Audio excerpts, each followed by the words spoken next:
Hello, everyone. Hey, everybody. Welcome to Season 1, Episode 8 of the Open Door Podcast. I'm Chelsea. I'm Bedford. We're excited that you guys are here. We're always excited that you guys are here. I feel like that's just part of my opening because genuinely, every view, we get so stoked. So Seriously. Any listens, any views, they make us so happy. So when I say that we are so excited that people are here, we really are genuinely so excited that people are here. I'm pretty sure I woke Chelsea up in the middle of the night like, we hit 100 people on Instagram. It's a big deal. It means something. This is such a fun process, but it's also very time consuming. I would say that the podcast is probably one of the more time consuming pieces of content we create. Mm-hmm. It's probably also one of the most enjoyable, but it's validating when people actually want to hear what you have to say. So yeah, it's for real a labor of love. We do love it, but it is a lot of labor. It's a lot of work. But so let's get going. Named segment, which has a segment name. It does. Yes, random things that I found in the news. The unnecessarily long named segment. Boom, nailed it. Okay, that seems good. But Animal edition again, part 2. Okay. Okay. Go ahead. Okay, so is it better than the pandas? No. Okay. It's way worse. Oh, okay. Yeah, this is more like when animals attack. Oh, gosh. Like people that own animals that you're like, why? Nope. Why? You have no business owning that. This is worse. Okay. Go ahead. Okay. So we're going to start with I got to get the name of this. Hold on. You know what? It's fine. It's in Colorado. There's a small city in Colorado. Okay. Okay. And last month we missed it because we're going to Colorado this month. If I would have known about this, we probably wouldn't be going to Colorado. Okay. But it's a small city in Colorado. They're having Tarantula Fest because it's tarantula mating season. And apparently tarantulas just be coming out of holes everywhere. It's arachnophobia in real life. And people travel from miles around. What they call them? Arachnophiles. Yeah. People who love, I was going to say snakes, tarantulas. Travel from miles around to come to Tarantula Fest. And find giant, scary tarantulas just everywhere. Mm-mm. Yeah, if I know one place that I'm not going, it's to Tarantula Fest. I'll tell you right now. Yeah, that's gross. Here's the thing. I swear, Australia, I've crossed that off of my list of places that I'm ever going. Mm-hmm. I'm sorry. If you live in Australia and you're listening to this, I'm never coming there ever. And it's not because here's the other thing. No, there's nothing good out there. No, here's the thing. I watched, what is it called? There is an episode, or there's a video of Mary-Kate and Ashley when I was growing up that was based in Australia, and nothing made me want to go to Australia more than that video. Sydney, it's all and they got shrimp on the Barbie. Ever since then, I've just seen videos where it's like a giant spider or, all these crazy, all the deadly snakes. And I'm like, kangaroos that be and choking it's just like people. hanging in somebody's tree outside of their house. And I'm like, not a chance. No. Or in their house. Nope. No, thank you. I don't think I could sleep the whole time I was in Australia. Whatever this city is, I just crossed that off my list too. Yeah. I actually am not bothered by spiders. I have friends, I'm bothered by tarantulas. Sure. No, 100%. That's what I was going to say is in my house, I have friends that they see a spider and they're like, oh my gosh, kill it. I'm not bothered by that. I'll just walk up and kill it myself. You know, if I have to, I'll smack it with my hand and then wash my hands. I am not bothered by spiders in that way. I am very bothered by snakes. Okay. I can't just smack a snake with my hand, but, I'm not going to Tarantula Fest. I am not knowingly putting myself in a situation with a bunch of spiders. Absolutely not. I almost canceled our trip. We're going to go see T-Pain this week. And Akon. Stop leaving him out. I mess with Akon, but if it was just Akon, would we go? No, I wouldn't go to Colorado, Exactly. but I would go to an Akon concert. Winding, grinding up on the pole. I know you see me looking at you. I'm sorry. It's a good one. Yeah. It's a good one. Bing, bing, bing, bing. That's a good song. It's going to be great. It's going to be a good time. But if I would have known that it was this close to Tarantula Fest, how do I know that they're not done mating right now? And that I'm going to touch down at the airport. And they're just going to be waiting for us. Yeah, just tarantulas waiting for me hey. Hey. That's gross. No, that's disgusting. I have to think about that. Like, we leave this week, next week. Yeah, next week. Like, am I going to sleep in the hotel now? Probably not. I'm going to have to forget. I'm going to be fine. Melatonin. How far away are we from said city? I don't know. We're going to have to find out. I'm going to Google it. It's probably too close. It's in the same state. 150 miles. Too close. Okay. Now, for the second part of Animal Edition. Okay. Of the segment that I'm not going to say it again. Is this worse or better? Oh, it's way worse. Oh, my gosh. This lady had to call animal control. Ooh, I couldn't even say that. Animal control. Okay. Because 100 raccoons took over her house. You know what? This is a random thought. I'm just going to go every time. So I used to read, why? Now I can't even think of it. Where the Red Fern Grows. Every year. Mm-hmm. And it's all about hunting dogs and raccoons. And I always think, because I would read that book and the raccoons were always just like so smart, right? And I was always like, man, raccoons are way smart. And now I'm like, yeah, raccoons are way smart. They took over her whole house. They were like, hey. 100 of them. I mean, look. And you're like trying to shoo them out. Like you're trying to be like, no, get out. Because as a human adult, you're thinking to yourself, no, like, this should be you're manageable. You're not shooing anything. If an army of 100 raccoons they all came in out, at the same time? Apparently. I'm leaving. That's 100%. it. I'm getting in my car. I'm taking the minivan. I'm leaving. 1,000%. I saw this reel and then subsequently saw another reel. So the first one was like, if you were a dad in a scary movie, you know how like those dads will be I'd die so quick. Well, no. And it was, it's like the fit dad. Oh, yeah, you know?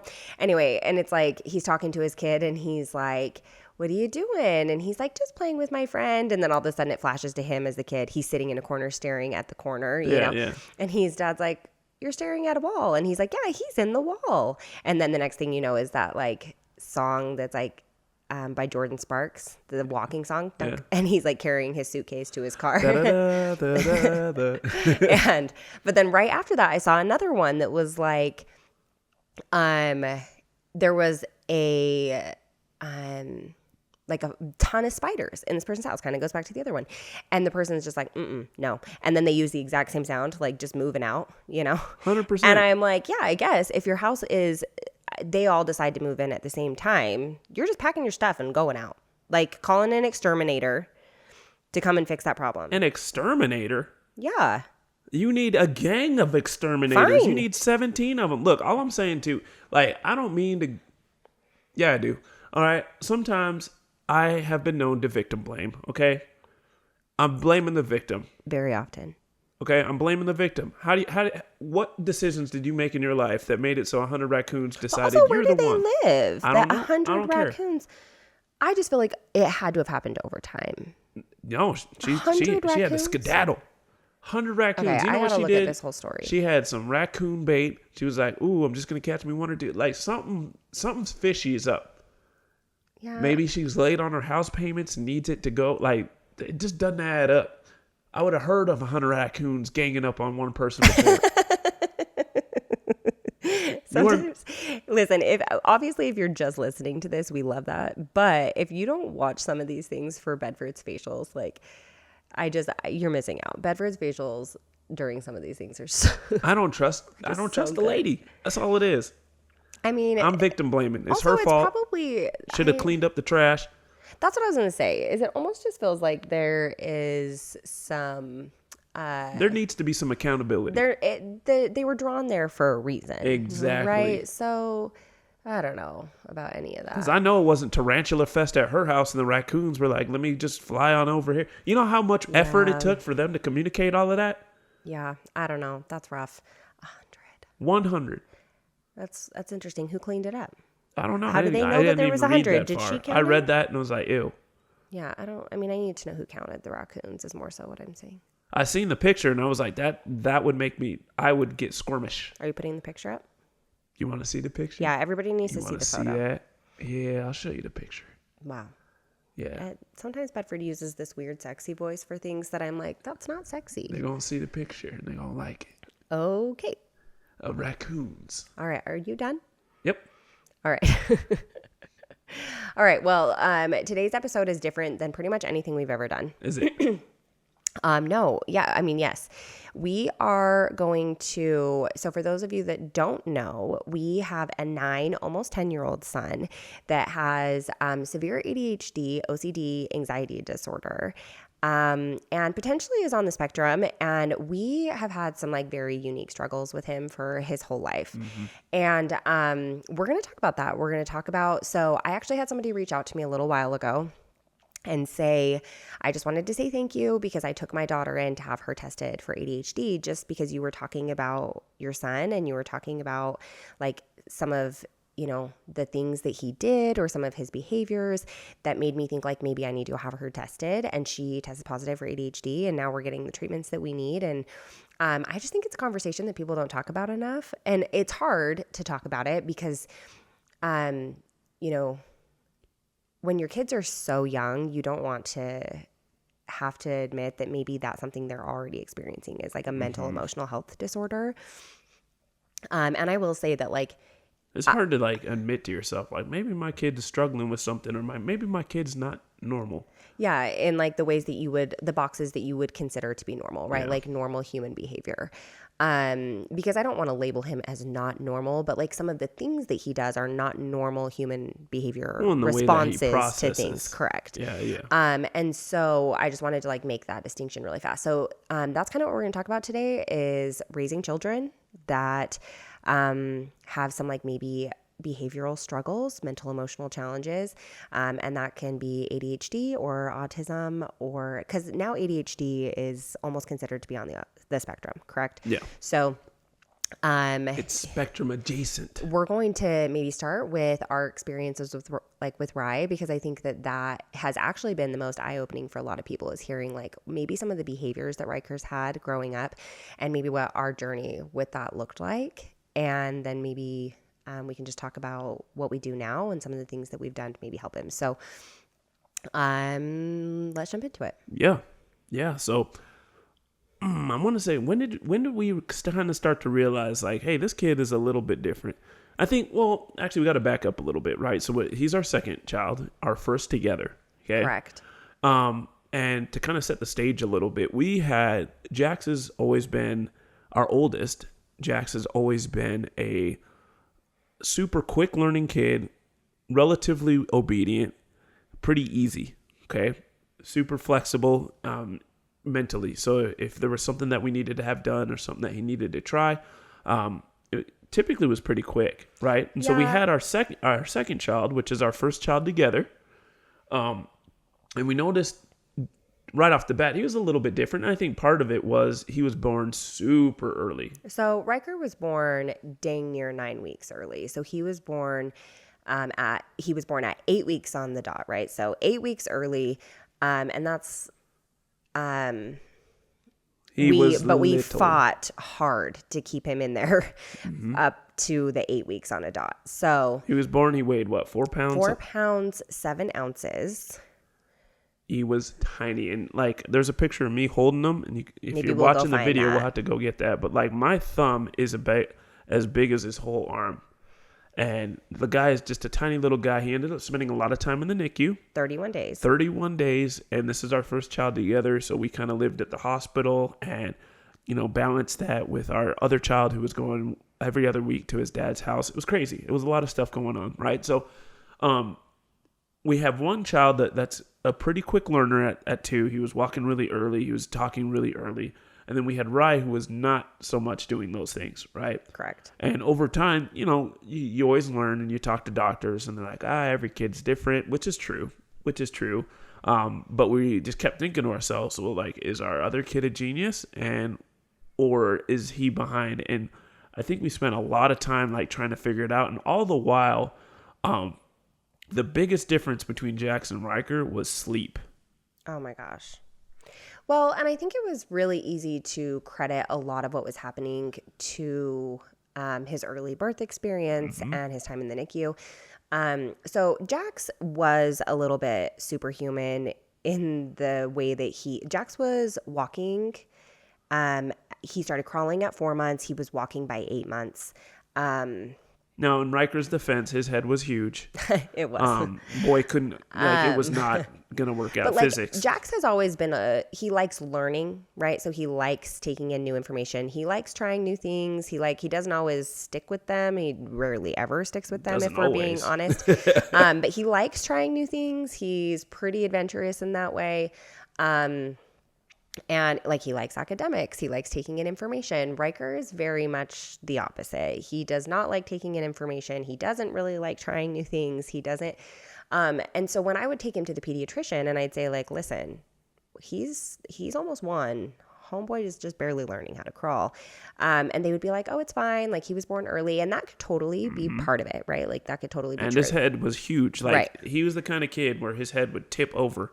Because it was enormous. Just like crawling, and then just like the weight of it just pulled him forward. Pretty much pushed his head off the ground.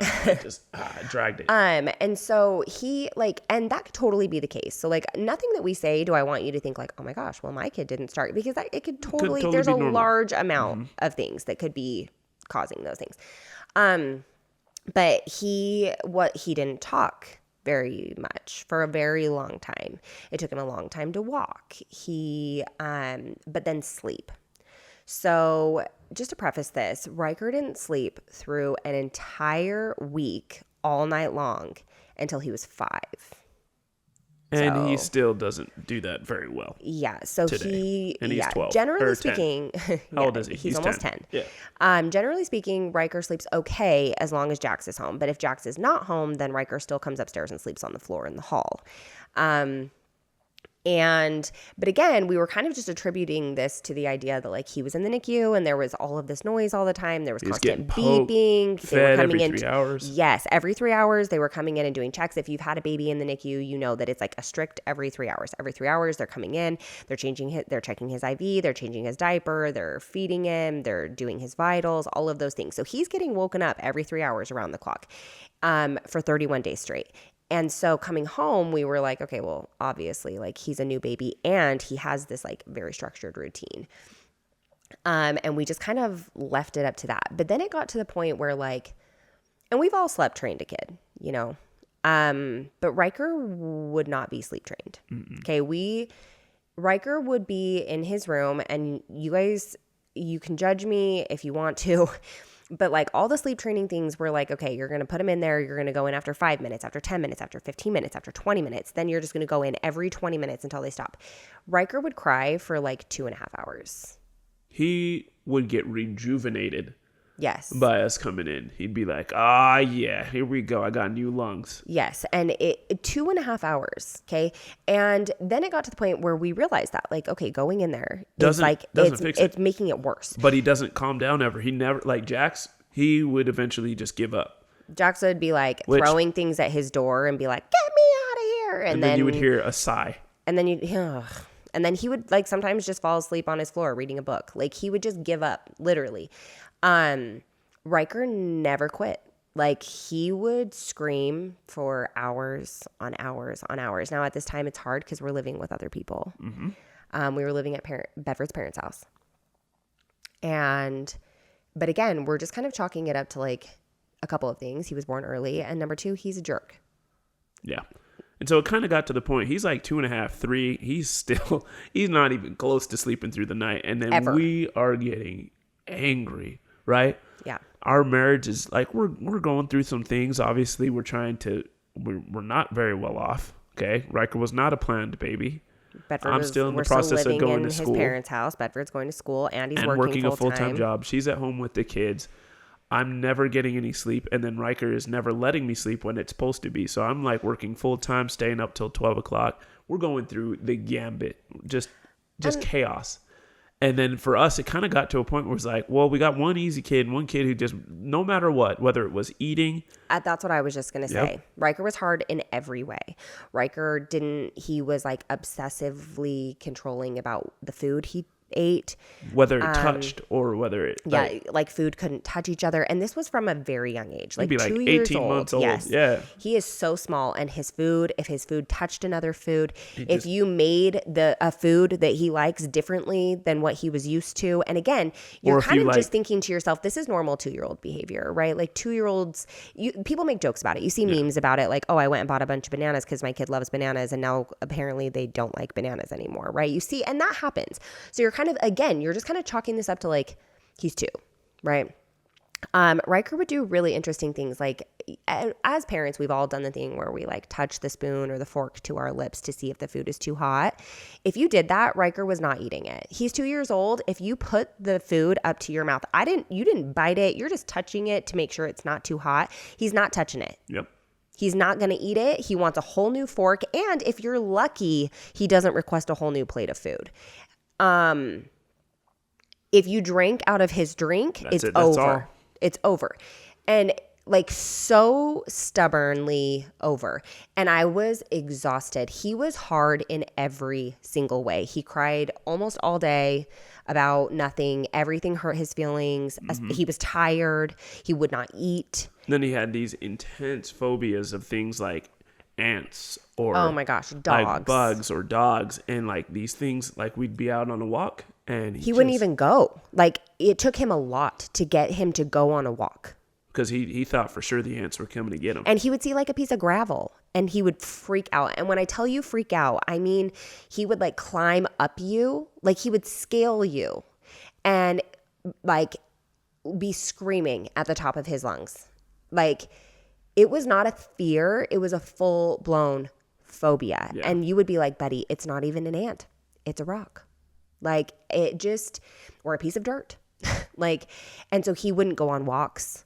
He didn't learn how to ride a bike until he was so old, not because he wasn't capable, but because he didn't want to go outside. He didn't want to go. He picked it up super fast once he did it. But see, there was these pros and cons. You would watch this kid stubbornly not do anything, but then he would stubbornly try to figure out stuff. And even to this day, like he didn't want to ride a bike and he would never go outside.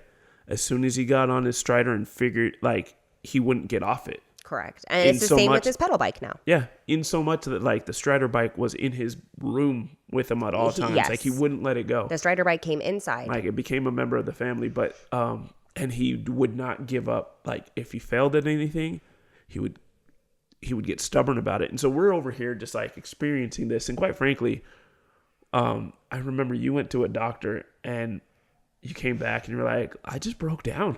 Yeah. Well, eventually I went to the doctor because I was really lonely at this time. Like, Bedford was never home. No. Never home. He would leave at 3:00 in the morning. He didn't get home until like 10:00 at night. I was trying to take as much of the night shifts as possible, besides the fact that Ryker would not allow Bedford to help him with anything for a long period of time. Unless, of course, like, there was one time where it was like, I haven't slept in like 48 hours, please. I need this. And then he wanted and Bedford because like, that's what kids do. I need that guy. And I was just stuck in my house all the time because, again, he wouldn't go out. He was very antisocial. So I would take him to the mall to try to get him to play at the play place, and he wouldn't. He would just sit by me on the bench, like wouldn't get out and do Worried anything. about something. Like, what if there's a dog? What if there's, like, we're inside a mall. There is a dog. Yeah, you know? of course. And so he just cried all the time about everything, and not just like kind of cried. He threw these giant tantrums that would last for an hour or 2 hours. Like, and I was just so sick of it. And so I went to a pediatrician one day and I just said, I need you to help me. I love him so much, but I don't enjoy raising him. Being his mom is so hard. And I started crying. And I was like, I'm so sorry. I feel like a horrible mom. And she was like, no, like, you're not a horrible mom. She was very, very, very kind. At this time, you know, he's like 3, 2.5 maybe. And I was like, nothing is easy. Feeding him's not easy. He doesn't sleep. He's constantly throwing temper tantrums. He cries over everything.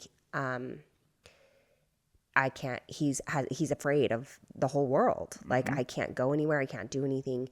And at the time she just recommended, you know, certain like it was kind of just like, oh, well, why don't you just try this? Or why don't you try this? Or why don't you slowly introduce him to like, well, she was like, why don't you slowly introduce him to like dogs? You know, can you get a dog? And I was like, actually, no. We're all allergic. Bedford is very, very allergic. So all of the kids except for Jax are allergic to dogs. Ryker and Naomi have it the worst. So that's part of this whole process too, is that we can't have a dog so that he can have positive interactions with dogs. Mm-hmm. But she didn't really send me home with a lot. Like she kind of just sent me, all she did was say, yeah, you do have a tough kid, but you're not a bad mom. And he'll grow out of it, right?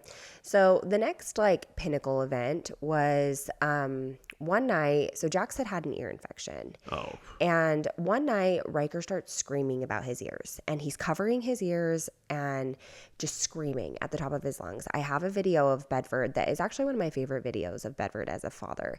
And he's holding Ryker, and he's just rocking back and forth. And he's like, I got you. Who's got you? And Ryker's like, you do. And he's just crying and crying and crying. And it's late. And finally we decide to take him to the ER. So we fly to the ER because we're concerned that he has an ear infection, because Jackson literally just had an ear infection. Or like he keeps saying he's worried about bugs in his ear, and it doesn't make any sense. And we get to the ER. They don't see nothing in his ear. There's nothing going on. Well, they did pretty much nothing. Right. So a guy comes in, stethoscope. Nope, nothing in there.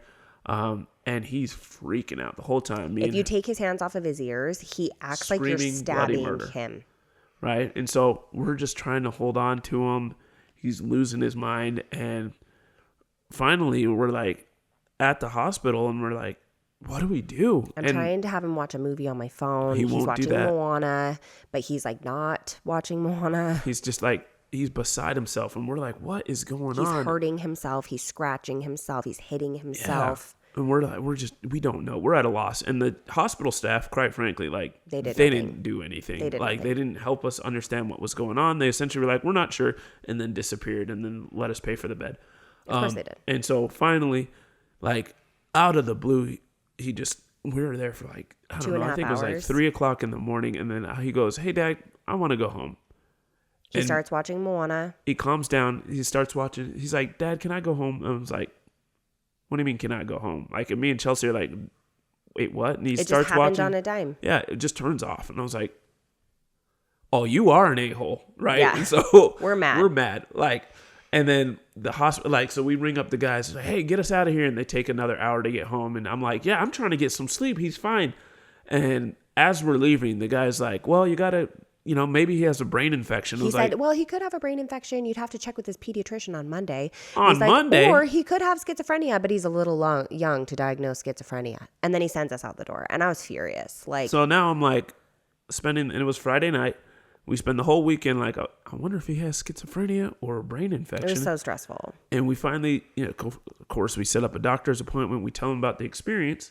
And Chelsea goes to the doctor's appointment because I'm working. And they say he's fine. They say, we think he's probably having night terrors, but otherwise he's fine. And he was. So that kind of began an era that was worse than the one before. Even though we weren't sleeping before, at least he wouldn't wake up. But he would wake up having night terrors, and they were about bugs, and he felt like bugs were crawling on him. And so he would like hit himself, scratch himself. He was drawing blood. You would have to like just hold him and just kind of wait. Like nothing worked. You couldn't wake him up. Like you could literally put water on him and it would not wake him up. You had to just wait it out. You'd hold him and then go outside till he got cold. But then it's like hard because it's 2:00 in the morning and you like have Utah. A screaming child outside at 2 a.m. And then you're outside in a coat with and a we kid lived that in you're an trying to 800 freeze square out. foot apartment, and we have other kids in the house at this, Maya is born at this point. And so it's like he's waking up the baby, but he can't help it. He's not awake. Yeah. And that was that lasted years. Ryker had, some of the things that continued, were that he had, and he still is afraid, but his dog phobia continued, like full-blown phobia. continued, I would say, until last year. Yeah. There was a day where he had gone to the park with Jax, and Bedford and I were at home. We were cleaning. And it was the fall. All the doors were open. The windows were open, just kind of. And all of a sudden, we hear him come inside. He's crawling up the stairs to our house, just screaming. And I'm like, oh my gosh, what is going on? And I'm thinking he like got hit by a car or like fell off of his scooter. Like something ridiculous happened. You finally get him to calm down. And that's kind of the problem with Ryker too, is that there's no level to like what is horrible and what is it's just like inconvenient. 100% destruction and distraughtness.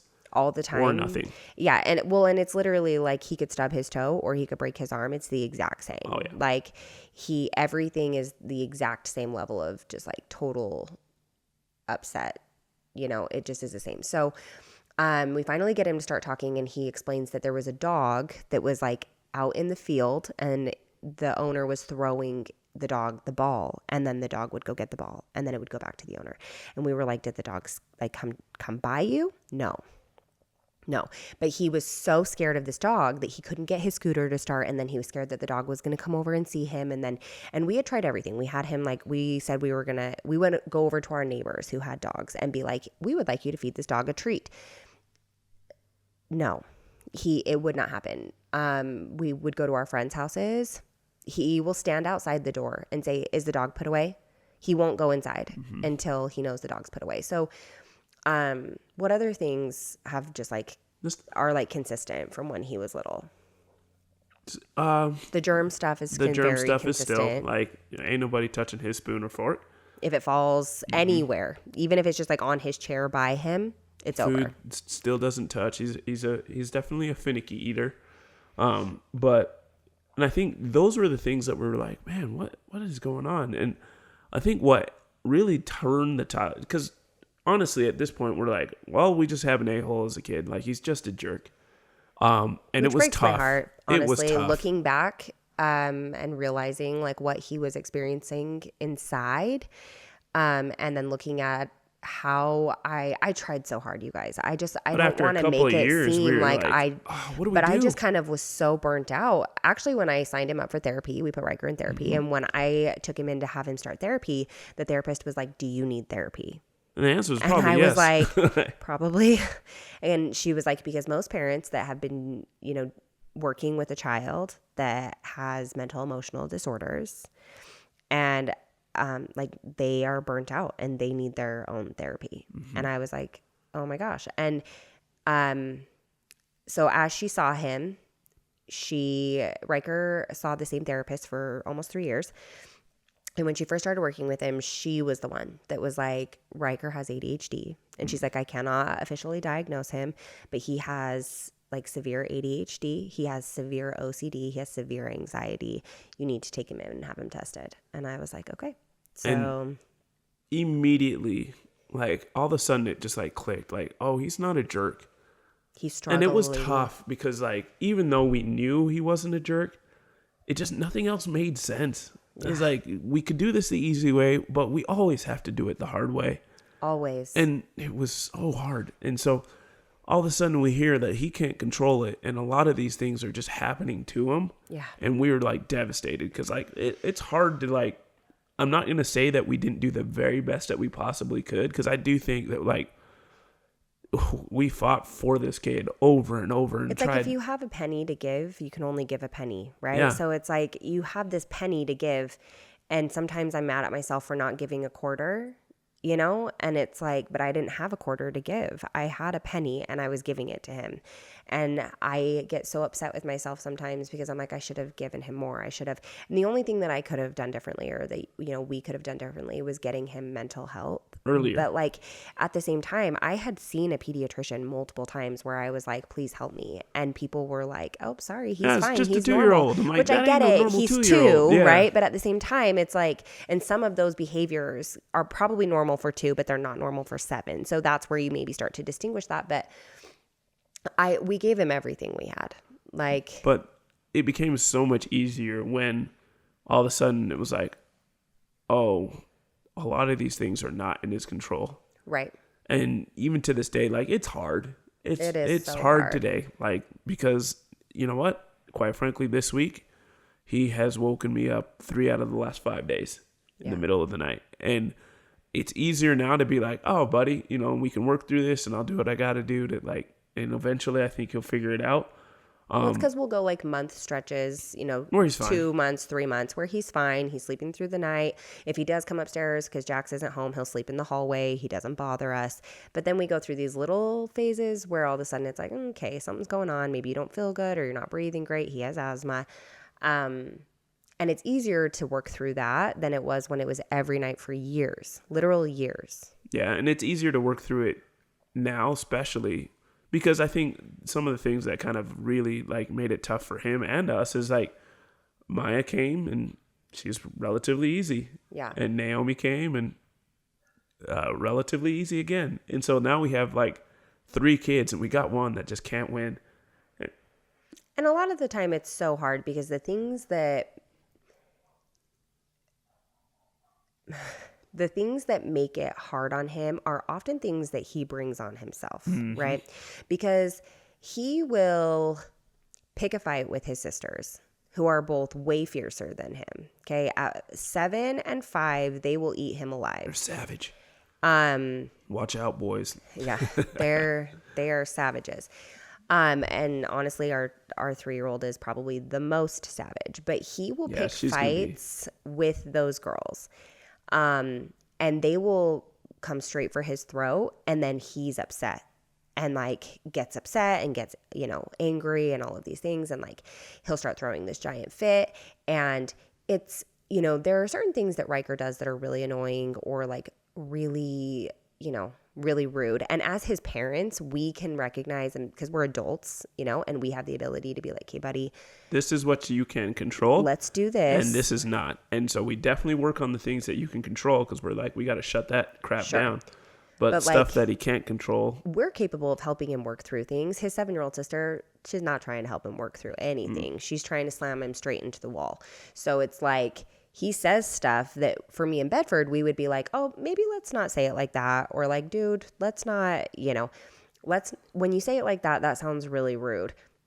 He says it to his sister. She gets pissed. And then now she comes right back. And then he's the one that is hurt over it.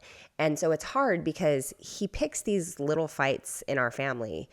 And then over tiny things. Yes. And then he gets mad and then he reacts and then he gets in trouble and then he feels like he's the only one that's always in trouble. And it's like, dude. So it's such a hard balance. And quite frankly, it's exhausting. So I do want to flip to what that looks like in school because we've been fighting like a pretty huge battle in school. Yeah. And I think a lot of people, so one of the biggest benefits that came from an official diagnosis, because obviously there is like, you know, you as a parent, you could kind of just be like, if you know, you know. Okay, I know that my kid has ADHD. I know that he has OCD because I know he has anxiety. I'm around him all day. There's no point in getting them diagnosed. But genuinely, the biggest blessing that came from a diagnosis was the help that we received educationally, right? And not necessarily on their own accord, but I have a leg to stand on, or we have a leg to stand on in regards to what we can expect from them. Right. With Ryker and like maybe like the extra things that he needs. Yeah, so there's like little things here and there where, for example, Ryker's actually ultra smart. Very. And it took us a long time to realize how smart he really is. Like he is one of our probably most brilliant kids, period. He just does things in a very unique way that doesn't make sense until it does. And then all of a sudden you're like, oh, you're a genius. Yeah. And the whole time you're like, you don't know what you're doing. And then you're like, oh, I didn't. Okay. So for example, a perfect example of this is Ryker cannot for the life of him finish a math test. Can't do it. 30 questions. You know those timed 30 ones. questions, We've all done it. 30 minutes. 30 questions in like 5 minutes, right? Because it's just like a plus test. It's an addition test. He'll finish 10 of them. They're all right, but he cannot get through 30 questions. Right. And so one of our teachers, and we're lucky to have had some great teachers, and quite frankly, we're unfortunate to have some not so great teachers. But we've had some great teachers that were like, that's kind of odd.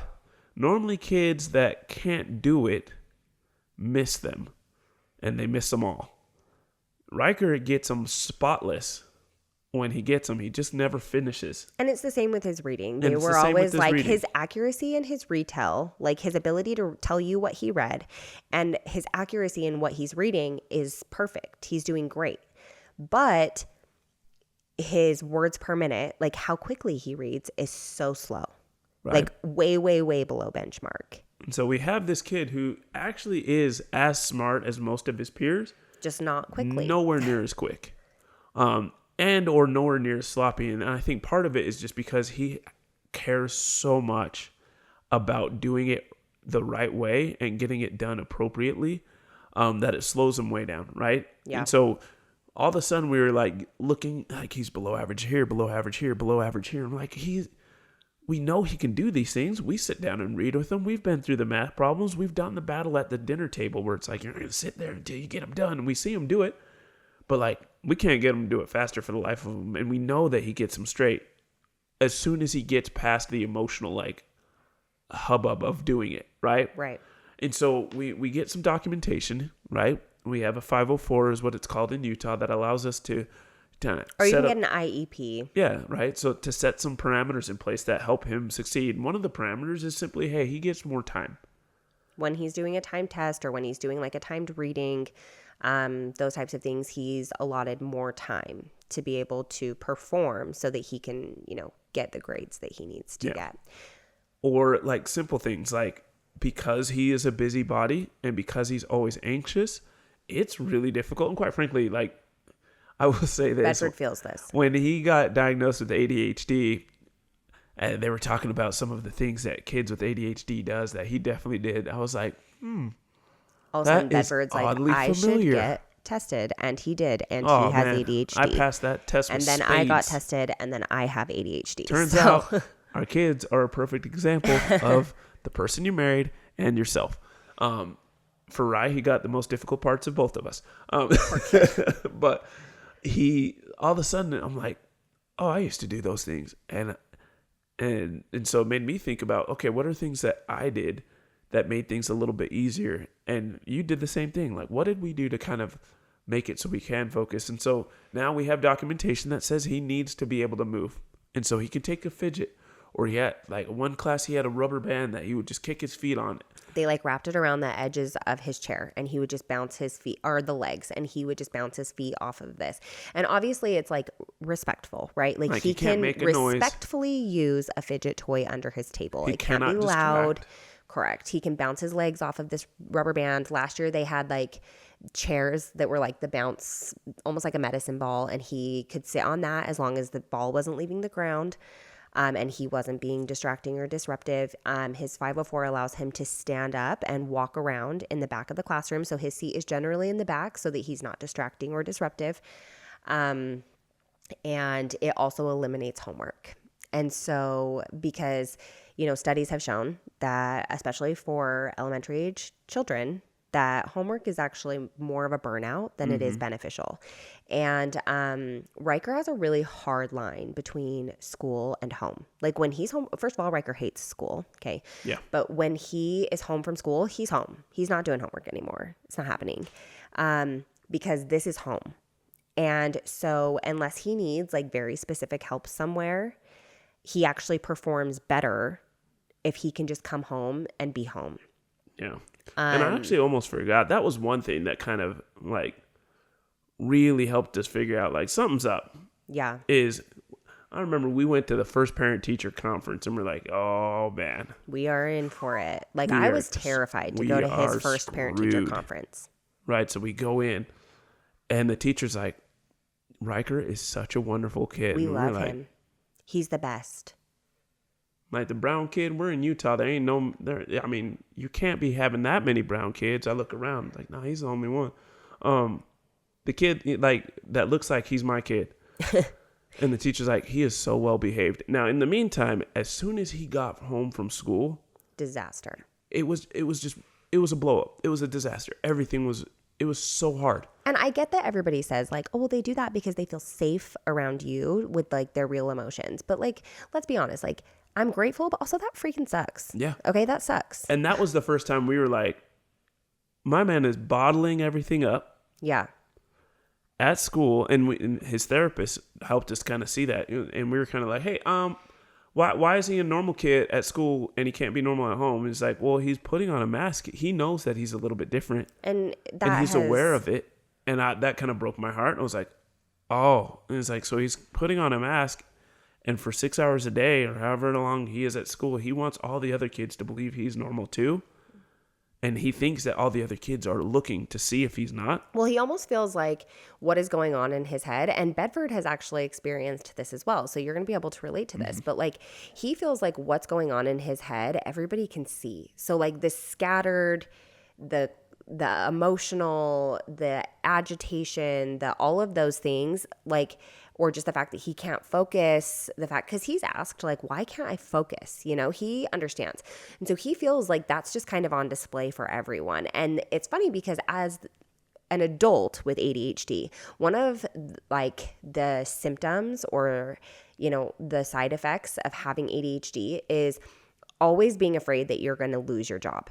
Mm-hmm. And it's because you feel like there's a million balls in the air and you can't catch them and you're so scattered and you can't focus on anything. I definitely missed the most important email of my life, and it's just waiting. And I didn't miss it, but I think I did because I miss a lot of things. And so you're just sitting on the edge of your seat, just like waiting, like to be fired, because you feel like everybody can see this like anxiety that you feel, but they really can't. And so Ryker was putting on this mask of like, I'm fine. I'm not anxious. I'm not upset. I'm not emotional. I'm not, because at home he was crying over everything, but at school he was not crying over anything. So there was this mask of like, I'm good. I'm fine. You can't bother me. Nothing hurts my feelings. We can still watch him put it on, which is so sad. Right. But like all of a sudden we realized like there really is some things going on that he's trying to cover and hide. And then unfortunately at the safe spot, which is the home where he doesn't need to cover or hide anything, and he feels like we appreciate him and understand him, or just will put up with him the way that he is, he can take that off. Right. And so once we started to see those kind of things too, it was like, man, it helped. I think the biggest thing that getting him diagnosed helped us do is realize, like, first off, he's not purposely being a jerk. Sometimes he is. He's still all kids 10, are right. All kids are jerks sometimes, right? But in a lot of situations, there are some things that he cannot control. And having worked with a therapist, we're able to kind of understand, hey, he can control this. So we are able to identify, like, nah, you're not going to slip that past me. Yeah. And then we can understand, like, okay, that's not in your wheelhouse. You don't have that skill set yet. Right. I think that, you know, some of the biggest things that I would say, if you feel like your child, because like some kids are hard and that's okay, but also like there is no harm in having your children tested to see if they need extra mental emotional health support. And regardless of how old they are, like if they're 5, if they're 4, and you're just really struggling, my first 2 recommendations would be therapy. Yep. Like even just play therapy. Ryker was night and day different. It took 2 weeks. He started therapy when he was 5, and honestly, night and day different. And he loved going to therapy. And she was like, he doesn't even really talk about anything. He just talks and plays. But like I talk to him, and we're just like injecting positive things. Ryker has a very low self-esteem, so that is something that has been really hard. His therapist literally was like one of our top 3 most useful members of our family. She was great. She wasn't even so in our family. I would recommend therapy. Yeah. Like if you're struggling, you know, and you have this like very complicated relationship, because Ryker and I were also the closest. Ryker loves the hardest. He cares the most. He's the first person to say, Mom, how'd you sleep? Mom, how's your food? Like he's so thoughtful. He's the first one to like want to come in and cuddle. He'll hold my hand when we're out and about. Like he's very affectionate, very loving, but is so difficult. And it's hard to see those things too when you're just stuck in the mud of like the difficulty of everything. And so if you are in a situation where you are like, man, this child is so difficult, it does not make you a bad parent to say, I need help. I cannot manage this by myself. And go to therapy. Do not just say, hey, is this normal? Go into the doctor and advocate and say, this is not normal. Okay. Like this is not working. I've tried this. None of these things are working. we need help. Please test him for ADHD. Please test him for anxiety and depression, whatever that looks like. And then the advocation at the school has honestly been one of the more challenging, because again, Jax loves academics. Like Jax loves learning, which I don't know where he got that from. Maybe his dad, because he definitely didn't get it from me. Yeah. Jax loves academics, and he loves school because he loves being social. And so with Jax, there was never an advocation process that was necessary. I didn't find myself needing to go in and be like, you had to go in one time. I had to go in one time because Maybe these twice. kids, no, it was times. one time because this kid, well, the first time it was because somebody tried to touch him in the bathroom when he was in second grade. And then the last time he was in sixth grade, and a bunch of kids had taken his notebook and ripped up all of his drawings in front of his face. And I had to go in and take care of that. But it was never behavioral. Mm-hmm. Like Jax, there was no reason for me to be there. But with Ryker, it's been very different because he has had teachers that have written him off. Yeah, he's had teachers that have said, I have to get after him upwards of 25 times a day. And I'm like, what? Like, what are you doing? And it's for things that we have discussed that he can't help. Ryker makes a lot of output noises, so he'll be tapping something and he doesn't even realize he's doing it. Mm-hmm. Then you're like, buddy, you need to stop. And then he'll start like clicking. And you're like, buddy. And it's annoying. It is. It's so annoying. But he can't, it's uncontrollable. It just happens. And he doesn't even realize he's doing it. So he's had teachers that are like yelling at him for that. They're making him miss recess for it. And I've had to go in and be like, absolutely not. Like, he has a 504. He's allowed to do those things. I know that they're like, disruptive. It's okay to as have a teacher, fidget. Correct. Or like, let's do, like, honestly, it's usually older teachers too that they went to school a long time ago, and they don't believe in a 504. They think that children with a 504 are just bad kids. And I've had substitutes tell me that. I had a substitute tell me that my child was just a bad kid because I didn't raise him appropriately. She raised her kids appropriately. And she told me that that children with a 504 is just an excuse for a parent not to raise their children appropriately. Ask me how fast I was back in that school. Super exciting to have that kind of help inside of our school system. Right. But like, there have been teachers that have been instrumental to his success at school, and it's typically younger teachers who are willing to work with us and willing to communicate. And then we've had teachers that are just disastrous to him. And it makes disastrous, and he hates school, and it makes the situation all worse. And we understand, like, he's difficult. We get it. But we say that. We are very open with his teachers. Like, hey, he's a really difficult kid, and he has all of these little like comorbidities of his diagnosis that are really freaking hard. And we get that it's disruptive, and we know that it can make your job harder. However, he cannot help those things. But if he can this and this, and if he can help him do this, this, and that, you will have a better time. And those teachers if he's a pain in your butt on purpose, we will take care of it. People's elbow. Okay, we are the kind of parents that you can know.